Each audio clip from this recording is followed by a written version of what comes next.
और अब आपको सीधे जयपुर लेकर चलते हैं। राज्य स्तरीय मसला क्रेता विक्रेता कार्यशाला है। मुख्यमंत्री भजनलाल शर्मा क्या कुछ बोल रहे हैं, सीधे आपको सुनाते हैं।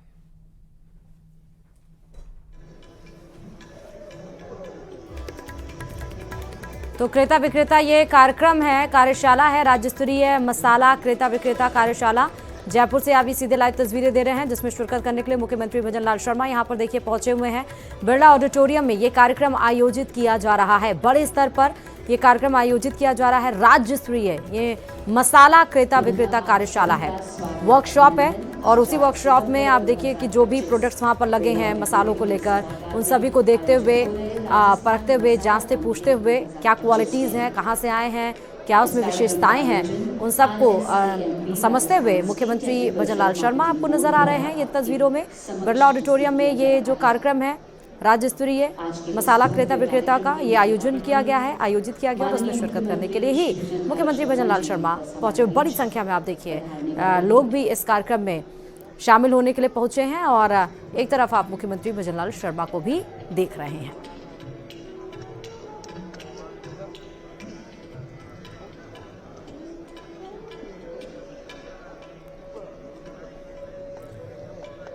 तो जैसा कि विज़न है इस सरकार का, मौजूदा सरकार का, आपरो राजस्थान, अग्रणी राजस्थान, राजस्थान की जो अर्थव्यवस्था है उसे 5 ट्रिलियन इकॉनमी तक पहुंचाने का, 5 करोड़ तक पहुंचाने का, उससे ज़्यादा, लगभग ज़्यादा उसका विज़न है सरकार का। और अभी आपको बता दें कि और उसी क्रम में ही आप देखिए कि राजस्थान को हर एक रोज़ एक नई कदम बढ़ाने के लिए राजस्थान एक कदम आगे की ओर बढ़े अर्थव्यवस्था में और पूरे देश में, और ना सिर्फ पूरे देश में बल्कि पूरे विश्व में।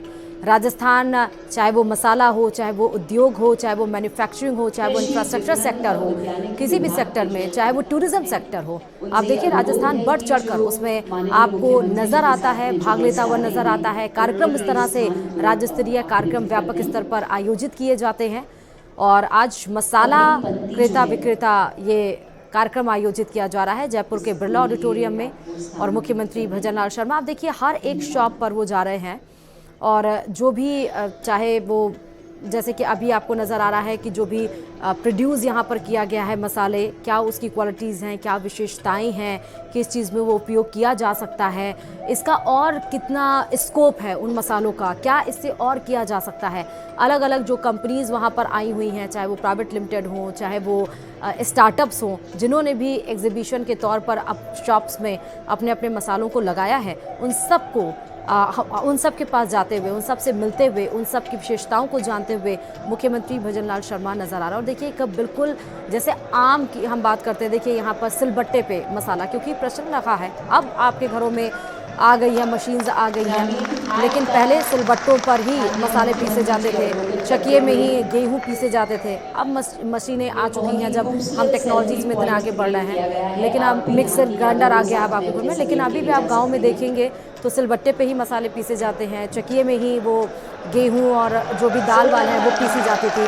और ये चारपाई, जिसको गांव की भाषा में, ग्रामीण भाषा में जिसको खटिया भी बोलते हैं, उस पर बैठे हुए, और जैसे ही बैठे मुख्यमंत्री भजनलाल शर्मा देखिए वहाँ पर जयकारे से पूरा का पूरा जो वातावरण है वो गुंजायमान हो गया।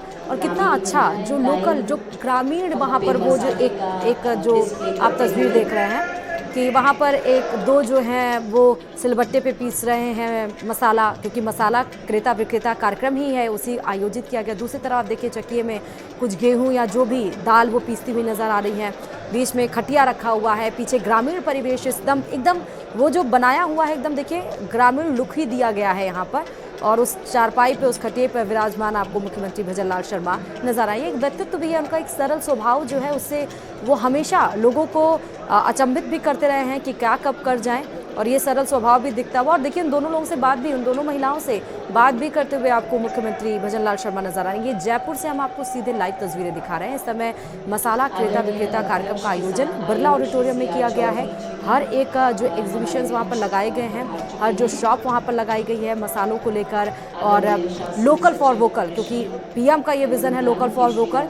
और इसी तरह देखिए कि आज जो मसाला क्रेता विक्रेता जो आयोजन कार्यक्रम किया गया है उसमें भी अलग अलग चीज़ें जो वहाँ पर रखी गई हैं, ग्रामीण से लेकर शहर, शहर से लेकर और भी चीज़ों को आगे बढ़ाते हुए यहाँ पर जो कार्यक्रम आयोजित किया गया है उसी में शिरकत करने के लिए। और देखिए लगभग सभी जो शॉप्स थे वहाँ पर उन सब से मिल चुके और आगे बढ़ते हुए आपको सीएम नजर आ रहे हैं। और अब आपको सीधे राजस्थान विधानसभा लेकर चलते हैं। मॉनसून सत्र है, जोरदार हंगामा विपक्ष ने किया। पहले आप गृह मंत्री डिमांड भेजी थी और भारत सरकार ने कितना अलॉट किया तो उसका भी जवाब नहीं था। फिर हमने आदिवासी क्षेत्र का क्वेश्चन पूछा कि 1000 करोड़ का कोष पिछली साल था और 1500 करोड़ का कोष इस साल था, उसमें सरकार ने कितना खर्चा किया है, तो आप लोगों को भी हंसी आएगी। सरकार का जवाब है 2,96,45,000। 2,500 करोड़ में से 3 करोड़ से भी कम के आंकड़े इन्होंने सदन के अंदर आज दिए। रफीक खान जी ने पूछा कि जो निराश्रित है, जो मूक बधिर था, जो हमारे जामडोली स्थित विमंदित गृह के अंदर रह रहा था, 1 महीने बीमार रहा, सरकार ने नहीं देखा रही और 6 दिन तक मृत्यु होने के बाद में उसकी डेड बॉडी यहाँ हॉस्पिटल में रही। सरकार की तरफ से कोई कार्रवाई नहीं की गई। हमारे माननीय सदस्य रफीक खान जी के द्वारा मंत्री जी को अवगत कराने के बाद उसका दाह संस्कार हो पाया। और ये निर्दयी लोग, असंवेदनशील लोग उसके मामले में भी 2 शब्द नहीं बोल पाए। जब हमने पूछा कि सरकार ने बाजरे और ज्वार की खरीद की घोषणा की थी, इनके जब भारतीय जनता पार्टी ने चुनावी घोषणा पत्र जारी किया था उसमें कहा था, तो उसका भी जवाब मंत्री जी नहीं दे पाए। ऐसे 10-12 क्वेश्चन थे जो आज हुए, लेकिन सरकार जवाब नहीं दे पाई। सबसे विशेष प्रश्न जो कि शून्यकाल के दौरान हमारे तकरीबन 20 सदस्यों के द्वारा प्रदेश की कानून व्यवस्था पे अपने अपने इलाके की समस्याओं को लेकर सवाल उठाए थे, लेकिन उनका जवाब देने की बजाय सरकार ने सिर्फ और सिर्फ हंगामा करवाना चाहा। मैंने पहले भी कहा था कि हंगामा खड़ा करना हमारा मकसद नहीं। हम चाहते हैं कि राजस्थान की तस्वीर बदलनी चाहिए। 20 लोग डिमांड करें, 3 लोगों को आप 2-2 मिनट का समय दें, और उसके बावजूद भी नीमका थाना में 15 दिनों से एक दलित बच्चे को, नौजवान बच्चे को मारकर ट्रेन की पटरियों पे पटक दिया गया। उसकी सिर्फ जांच बदलवाने की डिमांड थी, उस पे आप नहीं कह पाए कुछ भी। जालोर सिरोही के अंदर अवैध बजरी माफिया काम कर रहा है, उस पे डिमांड थी, आप नहीं कह पाए। मैं साथियों, मैं ये कहना चाहूंगा मीडिया के माध्यम से, प्रदेश की विधानसभा के बाहर आप नेता प्रतिपक्ष टीकाराम जूली को सुन रहे थे, जहां पर बजरी माफियाओं को लेकर तमाम मुद्दों पर उन्होंने मौजूदा सरकार को घेरते हुए तमाम बातें कही हैं। इस बुलेटिन में फिलहाल अभी के लिए इतना ही। देखते रहिए न्यूज़ 18 राजस्थान।